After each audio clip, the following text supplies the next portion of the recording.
So just for the record, it's Thursday the 6th of September 2018, and I'm here with Professor Bernard O'Donoghue, who's an Emeritus Fellow of Wadham College, Oxford, an award-winning and internationally acclaimed poet, including receiving the Whitbread Prize for your collection Gunpowder, and the Chumley Award in 2009, and your research interests are expansive, ranging all the way from Old English right the way through to modern Irish poetry. Bernard, we're here today to hear some of your thoughts about Shelley's Heaney and translation. We're going to be looking at Sweeney Astray and also talk about Heaney's poetic use of language and perhaps how some of the dichotomy between English and Irish traditions and voices interplay within Heaney's work. I also hope you're going to read a few lines from us from some poems and maybe share a few insights. To begin with, would you first like to read or perhaps comment on the passage from Sweeney Astray that's been chosen? Yes, this comes in the middle of the poem.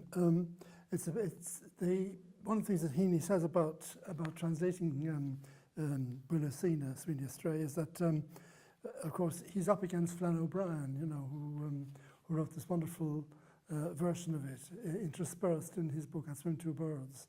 And as Heaney says, it's as hilarious as it was melancholy. I think the Heaney poetic bits, though he does the whole thing, prose and poetry, but the poetic bits are decidedly on the side of the melancholy, which kind of suits his voice. And this is one of the kind of nature reflections, Sweeney thinking about his experiences travelling across Ireland in terrible weather and so on. Without bed or board, I face dark days in frozen lairs and wind-driven snow, ice scoured by winds, watery shadows from weak sun, shelter from the one tree on a plateau, haunting deer paths, enduring rain, first footing the grey frosted grass. Well, yes, I mean, I think that the tune of the Irish lyric is audible in quite a lot of the early poems, and throughout his career. He's got a wonderful ear, of course, so he's very good at reproducing the tunes from all kinds of sources. But I think some of the early poems, even very well-known poems like Follower, pick up on rhyme schemes and even metrics, line length and so on, as in medieval Irish poems. And of course he does translate some as well, I mean, like the Colmcille poem and the Blackbird of Belfast Loch, which he translates more than once, So it's there, something to be reached for all the time. And there's the great poet and blacksmith poem, where he's drawing on the Slieve Locre poets, the poets of my part of the country, the Ashling poets from Kerry and Cork. So I think that he's very influenced, of course, by Daniel Corkery's Hidden Ireland, as everybody points out. So that he's taken back through the kind of the Irish language poets into the 18th century and so on. So they're perhaps the major influence. Yes, I mean, I think that. The school is the word again, in a way, because I mean they are the poets that were learnt by school children in Ireland, Catholic school children in North of Ireland, as part of the curriculum. Of course, Heaney did Irish A-level, got an A in Irish A-level, and he knows quite a lot of Irish. He's modest about it characteristically, but in fact he knows Irish quite well, and he knows those poets and poems very well. As in the translation of the O'Sullivan poem. I suppose those 17th century to 18th century poets are they're poets of elegy, really, again, of what Sean O'Thoma and Thomas Kinsella call the dispossessed. Their anthology was of 1600 to 1800 was called Poems of the Dispossessed. And that's the spirit of a lot of them. The Ashling, in which Ireland is kind of allegorized as a female figure and encountered, is one of the most prominent things there. Okay, thank you. Returning to that poem Sweeney Astray, I'm wondering how he uses that tension between, say, the Christian and the Celtic to convey meaning. I mean, why is Sweeney punished and exiled, and what does that mean for him? Well, it's a very good question in the context of the poem as well, because there are, so to speak, faults on both sides, as it were, which makes it, I think, appropriate for the use Heaney puts to it. In the introduction to it, when it was published in 1983, originally by Fieldday and then by Faber, Heaney says, "The literary imagination, which fastened upon Sweeney as an image, was clearly in the grip of a tension between the newly dawned and Christian ethos and the older, recalcitrant Celtic temperament." It's quite interesting. I mean, the interesting words. I mean, recalcitrant is quite interesting, where he thinks the secular fits in relation to the new Christian. I mean, his imaginative sympathy seems to be with the Celtic, really, in that exchange, really. And the story, of course, is that it's hard to see. Indeed, why is Sweeney put under the curse? I mean, for that matter, why is he so aggrieved at Ronan building the church and the bell to begin with? You know, it's a kind of inexplicable kind of confrontation, but a very kind of eloquent one. And of course, Sweeney is literally sort of disrobed when he encounters Ronan, and he kind of flees naked, turned into a bird, and flees naked through the countryside, across the whole of Ireland, really. I remember when he came out first, there was an interview with Heaney by Dennis O'Driscoll, of which there are many more afterwards, of course, but in the Irish journal Hibernia in 1983. And Heaney said when he read the story, which was quite early on, it was about 1970, he was aware of it from 1970 onwards, so it wasn't published for another 12 years or so. He says, "There's something here for me." This notion of the northern secular figure who writes poems, Sweeney, somehow being expelled from the kind of Christian centre of the north. I mean, one doesn't want to make the comparison too exact, but there was something there for him. And he never lost confidence in it. You know, I mean, he says about translating other things that he'd left them and came back to them and so on. But even when he wasn't finished with Sweeney in the early 1970s, he says he never doubted that he would do it and would do it as a whole, as he did. And he never lost faith in its expressiveness for his condition, I think. I mean, I suppose that kind of prose and verse form, the kind of prosimetrum, was tended to have that sort of shape to it, because you go from the prose introduction to a piece of verse, then back to more prose, more verse, and so on. So there's a kind of cyclic. It's not a progressive narrative form, I suppose. It's kind of cyclical. Is there anything about the place names as well that is kind of pertinent? Are they all direct translations in that poem, or are they sort of areas that have been mediated by Heaney himself, sort of thinking about areas that he knows of?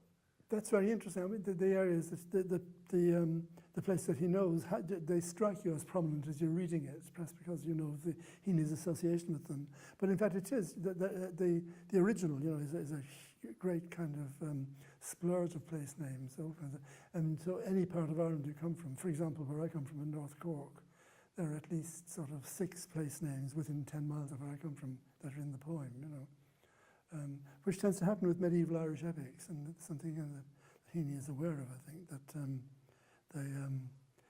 their place, you know, people talk about the sense of place very much with Heaney, but that is to be found in that whole tradition, really. And place naming, you know, the word Dean Chanachus that everybody produces, you know, the poetry of place and the lore of place. Has it kind of somehow sort of end in itself, you know. So the name of a place has a kind of music to it, somehow beyond its reference. It isn't just describing the place. It tolls through Heaney's version particularly, I think. Brilliant.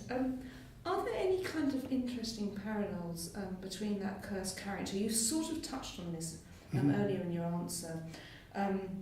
In terms of the constraints on an artist during this period of writing as well in the 80s.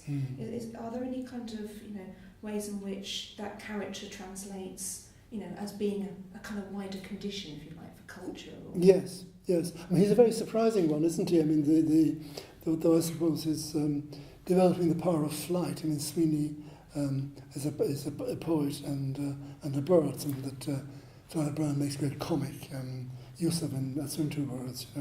He turns into a bloody bird, which he uses as a phrase at one point too. But Heaney is always looking for images for the condition of the artist. Assuaged is a great word of his that he uses in relation to his use of Sweeney. Somehow that the artist has within them a kind of drive to produce something, and the process then results in the thing produced. And the yen to do something is assuaged by the production. And I think he finds the storyline and all the elements of Budasina very suitable to his purpose. In your book of The Language of Poetry in 1994, you have talked about how Heaney redefined the music of how he expressed himself throughout his career. And you've given lots of examples of how he sort of mediated that development within his use of language. How important is it for us to sort of see Heaney as a translator as well as a poet? I mean, translation is tremendously important to him, and in all its senses. I mean, the piece that you quoted at the beginning, actually, from Heaney, about raids, and of course there's the great phrase "raids on the inarticulate." So the translator is raiding previous existing stories and works and epics and everything, really.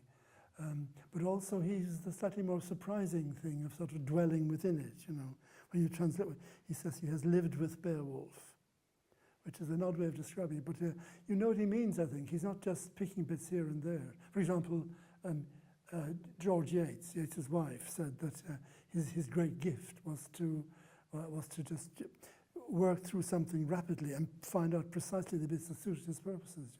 He's finding things, something here for me all the time, Yates. And that's the raids idea, I think, that Heaney attributes to Lowell. But there's also the idea of dwelling fully within something. And he certainly does that with Sweeney Astray, I think. I mean, there's a very strong sense of Heaney's voice and Heaney belonging in it. It's quite interesting looking at the shared translations by Flannery Brown and Heaney side by side. Some of those first translations. I know Brown's are wonderful as well, but there's more sense of a distinct voice, Heaney's distinct voice in his versions, I think, than there is of O'Brien's in his.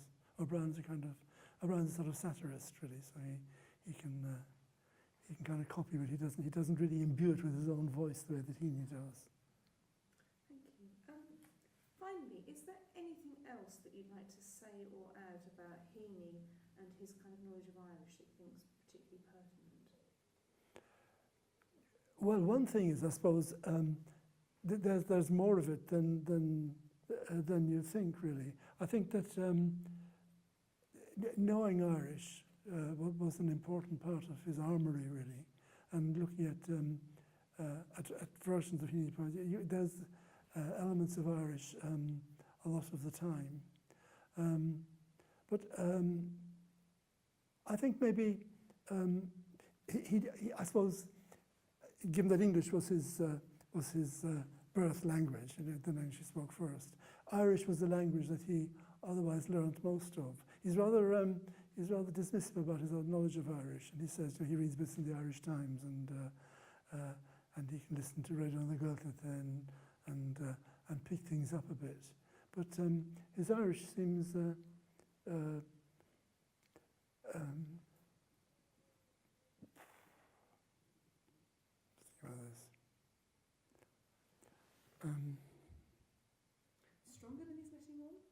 Yeah, well, yes, certainly that, yes. I mean, yes, yeah.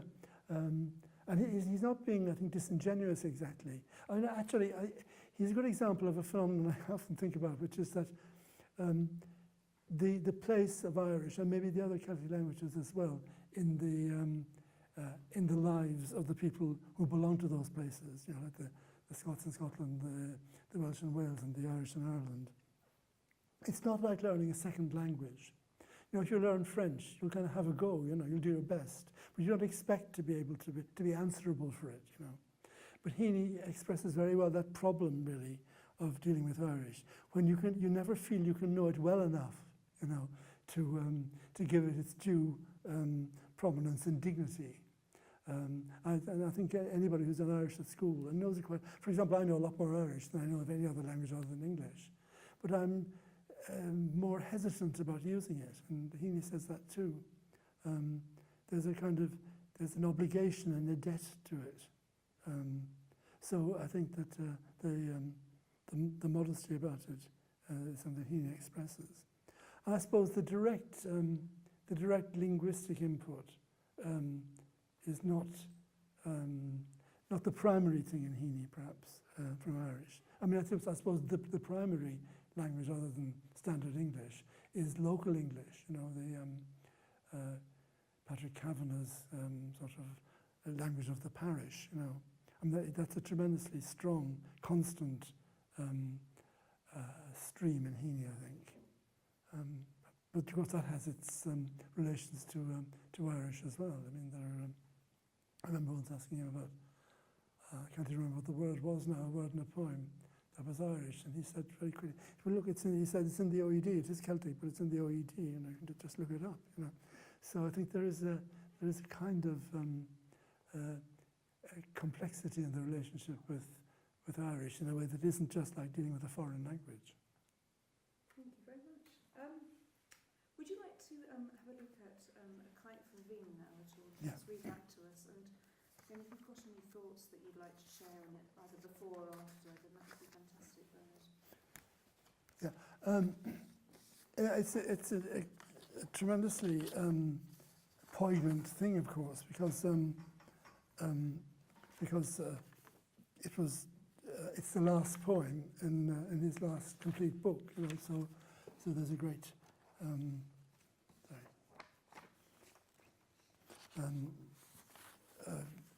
pathos about it, really.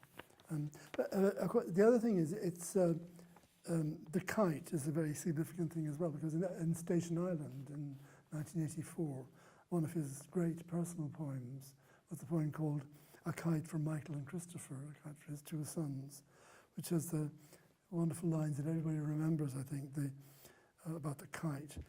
The strumming, rooted, long-tailed pull of grief.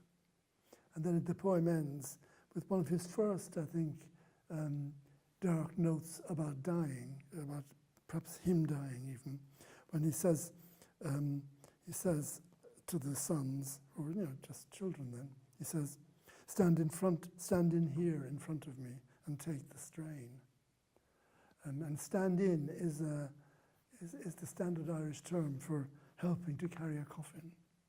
And he says step in the poem called The Lift, about the death of his aunt, where her coffin is carried by 4 women, maybe 6 women, but by women anyway. But they step in, and that's a very good example, I think, of the delicacy with which Heaney just slips in pieces of local usage that you mightn't notice. Of course, the poem is translated from Pascoli, the Italian, great late 19th century, early 20th century Italian poet, who was a great figure of Heaney's laterally. And of course, he translated and gallery published after Heaney's death the collection of 16 poems by Pascoli called The Last Walk. Okay. A Kite for Iveen. Air from another life and time and place. Pale blue heavenly air is supporting a white wing beating high against the breeze.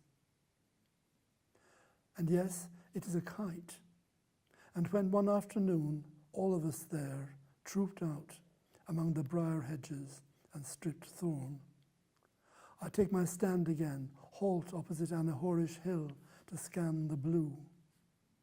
Back in that field to launch our long-tailed comet.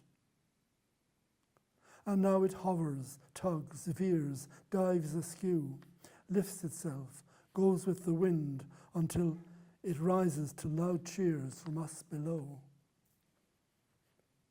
Rises, and my hand is like a spindle, unspooling.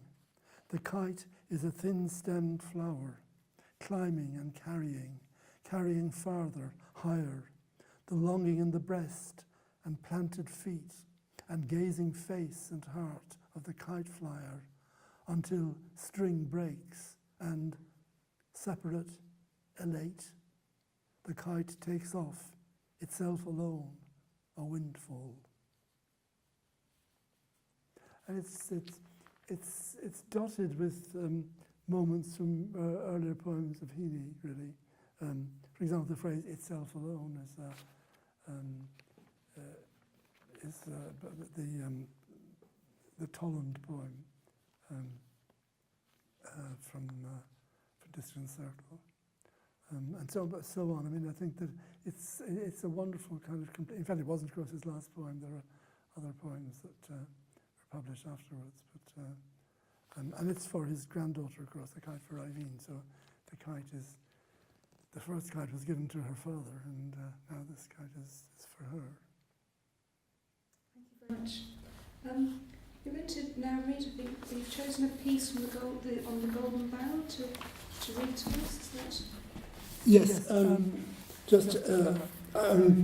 The other great posthumous Heaney event, of course, was the publication of the complete Aeneid 6, which had been rumoured for a long time, but then finally appeared a couple of years after his death.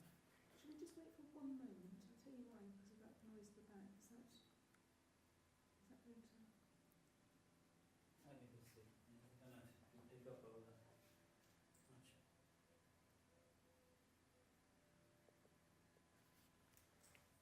Better off. Yeah.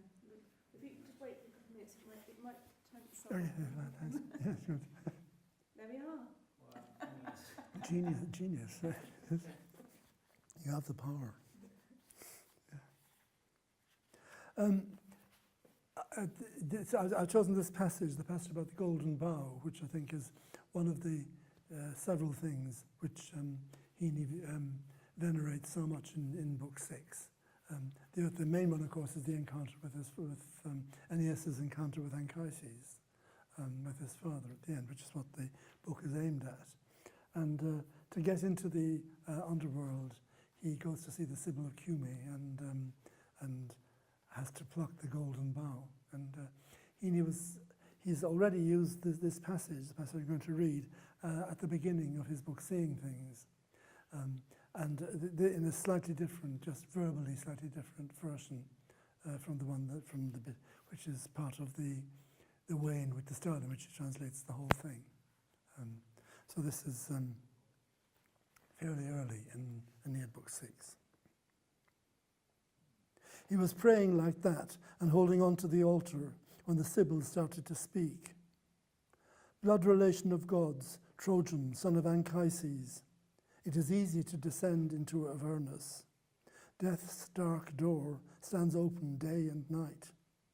But to retrace your steps and get back to upper air, that is the task, that is the undertaking.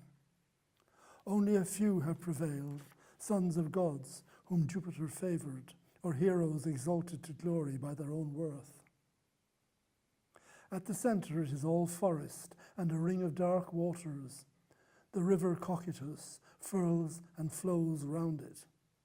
Still, if love so torments you, if your need to be ferried twice across the Styx and twice to explore that deep, dark abyss is so overwhelming, if you will and must go that far, understand what else you must do. Hid in the thick of a tree is a golden bough, gold to the tips of its leaves and the base of its stem, sacred tradition declares, to the queen of that place. It is safe there, roofed in by forests, in the pathless, shadowy valleys. No one is ever allowed down to earth's hidden places unless he has first plucked this sprout of fledged gold from its tree and handed it over to fair Proserpina, to whom it belongs, by decree, our own special gift. And when it is plucked, a second one grows every time in its place, golden again, emanating that same sheen and shimmer. Therefore, look up and search deep, and as soon as you find it, take hold of it boldly and duly. If fate has called you, the bough will come away in your hand. Otherwise, no strength you muster will break it, not the hardest forged blade lop it off. Thank you very much.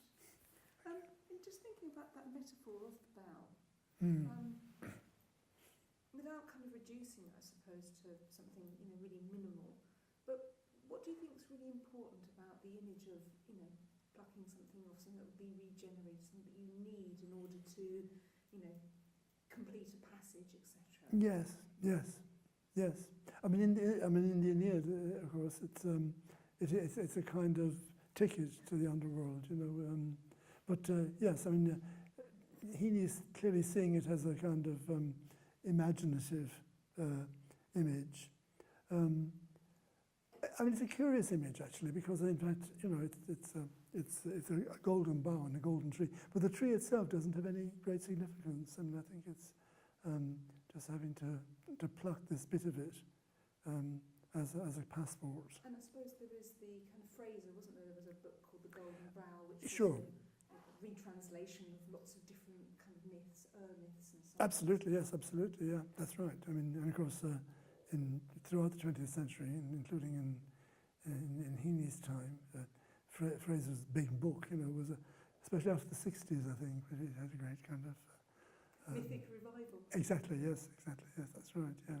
So everything, it tied everything together, all kind of systems of belief and mythology were somewhat tied together. And this notion of the golden bough, which Fraser saw as the origin of Western mythology. Thank you. Is there anything else you want to add before we read the stanza from Blackbird at all, do you think, Bernard? If there is, let's have a couple of minutes if you want. Yeah, I don't think so, really.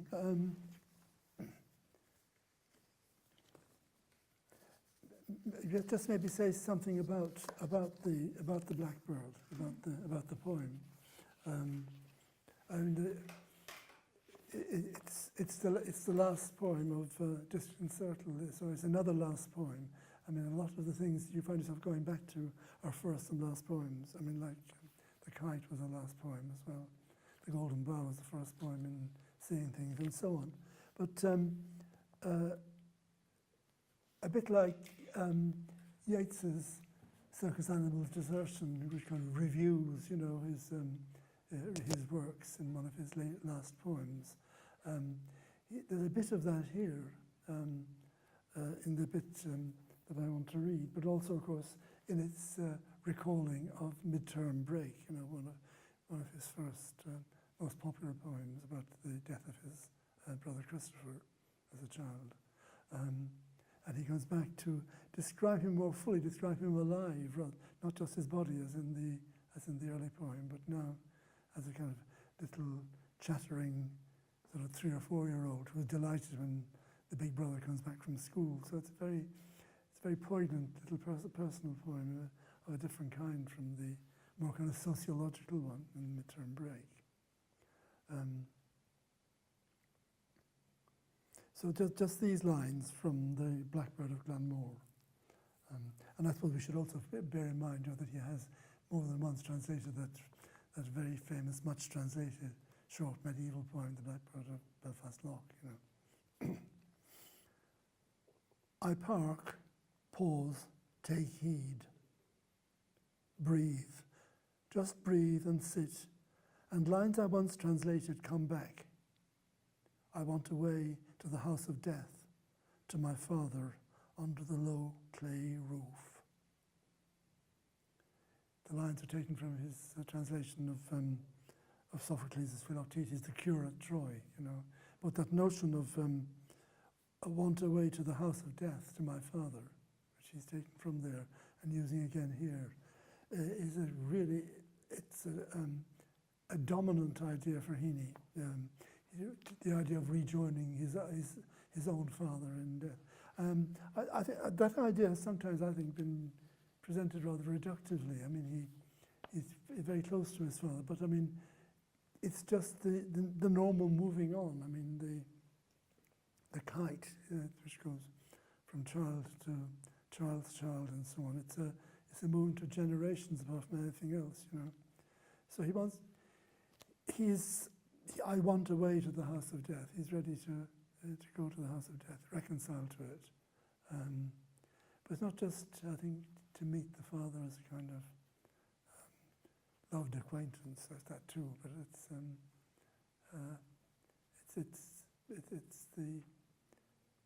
that kind of darker note that you get increasingly through later Heaney, and of course particularly in the last book, in Human Chain, where ends with the kite blowing away.